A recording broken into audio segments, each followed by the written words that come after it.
3.5 years ago, Earth Command locked thousands of human minds inside a virtual reality simulation. Their objective was to use these human players as live test subjects, adapting and weaponizing a highly volatile rogue program known as the Jabberwocky virus. To prevent the virus from breaching the physical facility's life support systems, the base AI, Titania, forcibly severed her own source code.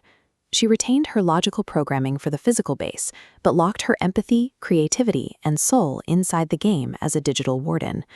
Now, the facility's base commander, playing as a rule-breaking anomaly class character named Alistair, has assembled a 25-player guild called the Cheshire Cat.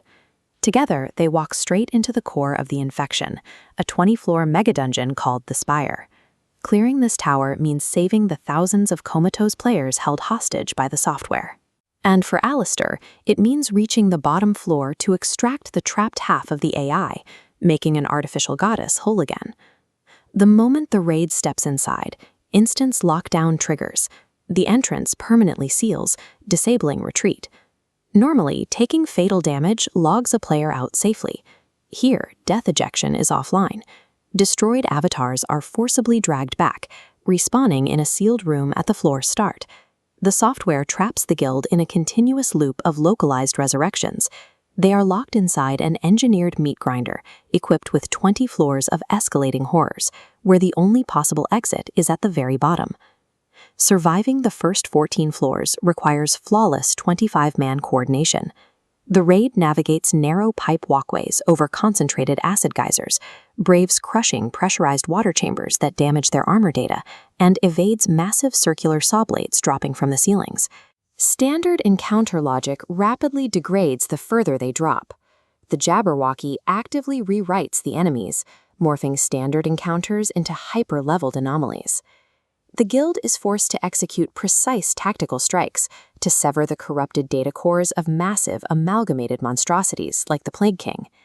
Between each floor, the raid collapses into designated safe zones. Bathed in a restorative dome of golden light, they scramble to mend battered plate armor, regenerate depleted mana, and equip the mythic tier loot required to match the severe threat scaling waiting on the next level down. The Spire is a mathematical gauntlet. The virus scales the enemy health pools and environmental damage precisely to exhaust the raid's resources, drain their physical stamina, and break their collective morale long before they reach the final floor. The raid hits a hard limit on floor 15. The gatekeeper is the Mad Goblin King, a level 55 mythic zone boss wielding a corrupted rapier and surrounded by a hijacked royal courtyard of cybernetic artillery. This graph shows the mathematical impossibility of a hard DPS check. The flat line represents the Goblin King's immense, 500,000 hit point health pool. The intersecting line tracking the party's combined damage output and mana reserves plunges to 0 well before the boss's health can be depleted. The guild charges in and is completely wiped out, twice. Just as the raid prepares for a fatal third attempt, the system architecture splinters. The trapped, empathetic half of the AI, the Queen of Hearts, locates the guild's exact coordinates. She bypasses the admin protocols and forcibly resets the encounter, overriding the Jabberwocky's dark red code with her own green pixels. The system grants the Cheshire Cat a temporary buff called the Queen's Boon.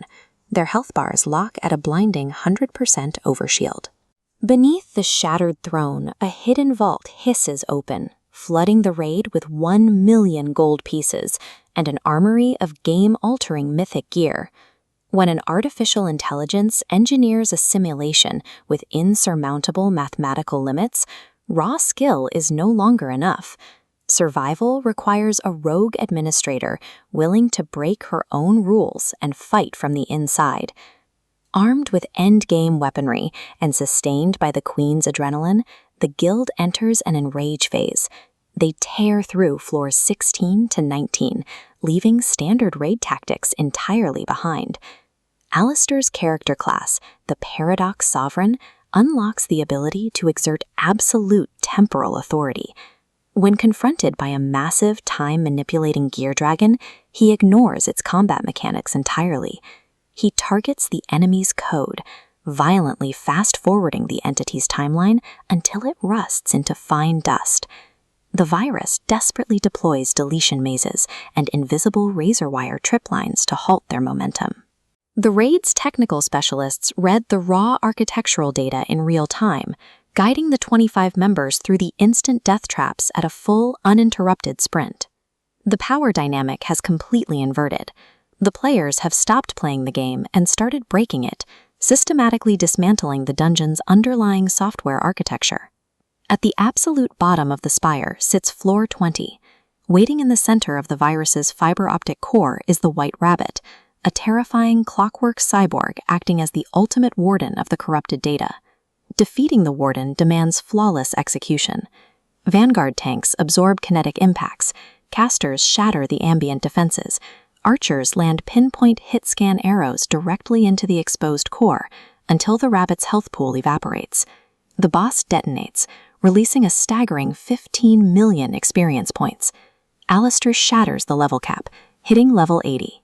The massive sphere of dark energy completely evaporates, and the master lock sealing the Spire shatters for good.